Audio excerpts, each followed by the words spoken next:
Hello, this is Andy Reistetter on Journey to Olympic Golf here with David Edel at the PGA show here at 3 o'clock on Friday, and it's all over here. But David, we have a good friend in common that's about 5,000 miles south of here in Buenos Aires. Tell me a little bit about how you met Mr. Roberto Di Vincenzo. Roberto, obviously when I went to Argentina to teach, everybody knows about Roberto down there. I was like, oh my God, I gotta meet this guy. And so I was giving golf lessons. Luckily I gave a golf lesson to one of his best friends. And he said, you know, I want to meet Roberto. And he said, well, we're having lunch tomorrow. Why don't you come meet him? And that started the journey. So it was one of the highlights of my life, being a young man, meeting such an iconic player as Roberto. So. And once the journey starts, it never ends. So do you have a few minutes to answer a few more questions? Sure, I'd love to. Okay, thanks. Thank you. You're welcome. And we'll center you right there. So David, tell me how you came to the game of golf. My dad grew up in Carmel, Monterey, and caddied. Grew up as a golf caddy, high school player, and went on to college golf, and then separated from the game. And then later on, I always played, but with him every once in a while. And then I hurt my arm, and I couldn't play all the traditional sports. And golf all of a sudden found me. So. What was your earliest childhood memory of playing golf?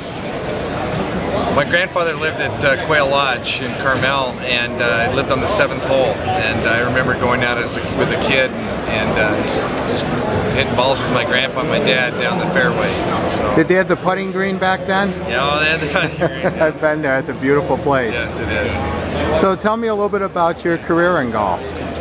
Well, once I got bit by the bug, I started at 15, and I just endeavored every day to be around golf, learn about it, and went through college, worked my way through college, and you know, was in a pre-med program, and I wasn't very good at it. And I don't know if someone would have wanted me for their doctor, and I said to my dad, I don't think I should, I'm not happy doing this. And he said, Dave, if you're going to be a golf pro, be the best one you can be, and I've always aspired to that. So those words just keep ringing in my head, be the best you can be, and that's what I try to do. Tell me a little about your teaching, your instructor philosophy, and how did that come to, obviously you're an equipment person now.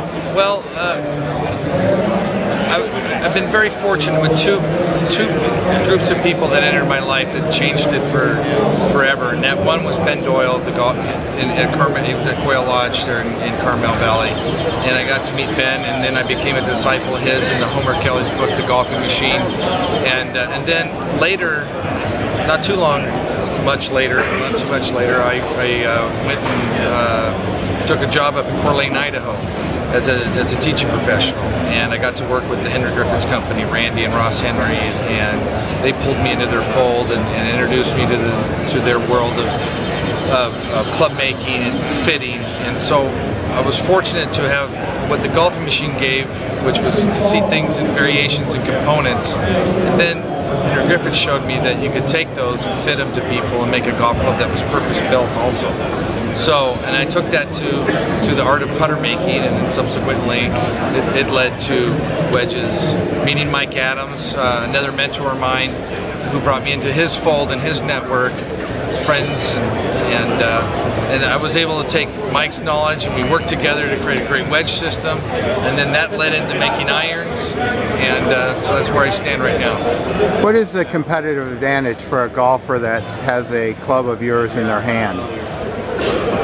That's a great question, and it's pretty complex, but I'll try to answer it as simply as possible. But I think what we do differently is, coming from my educational background and teaching it as a professional, and I want to mean something to the game, and that means I have to mean something to the person playing the game. And that sounds like a cliche, but I want to make a golf club that was purpose-built for them to play better golf. And that's the whole nature of what we do as a company. If someone's not happy, it just cuts my guts out, and it doesn't matter who it is, at what level. And I endeavor every day to strive to make a better golf club, find a better process, a better way to understand how the human being interacts with the game of golf. And I hopefully, if I execute what I intend to get, I will have been important to the game of golf, which would be very very fulfilling. Well, I've seen you interact with some of your customers here, and there's probably a third element: instruction, equipment, and some kind of psychology or mental approach to the game. You got any thoughts on that? Are you working on anything along those lines? You know, I took a lot of classes in college in psychology because I kind of felt like I needed help myself. So I was looking to fix myself through understanding more about how the brain worked. And then, you know, but what I found out through making golf clubs and fitting the way we do, which is, you know, about, you know, using lasers to identify how they would perceive something and how they would hit a golf club and how they perceive it. I've got into a mindset of the human being doesn't need the change. They already have all the tools they need within them. They just need someone who's there to help unlock it. And it involves equipment, it involves education, it involves patience, it involves some psychology, and you can't learn it 2 years into the game. It's something that can be passed on through all my trials and tribulations, all the things that I've learned from other people's trials and tribulations, and then you try to find practical solutions for people. So I think every golf professional has kind of they're a little bit of a psychologist, they're a little bit of a coach, they're a little bit of a technician, an engineer, and whole list of 32 things, I think, yeah, right? Yeah. Finally, your thoughts on this guy, Andy Reistetter, and journey to Olympic golf, and about that guy, the guy that cares about the good questions that he asks. I think it's fantastic. Thank you for taking the time to talk to me, and I can only imagine all the other people you talked about this journey to the Olympics, and you've done a good job. Well, David, thank you for this interview. I literally was here 2.5 days trying to get in. There were so many customers at your booth here. I finally got it here at the closing bell, but thank you very much, and all the best to you this year in 2014.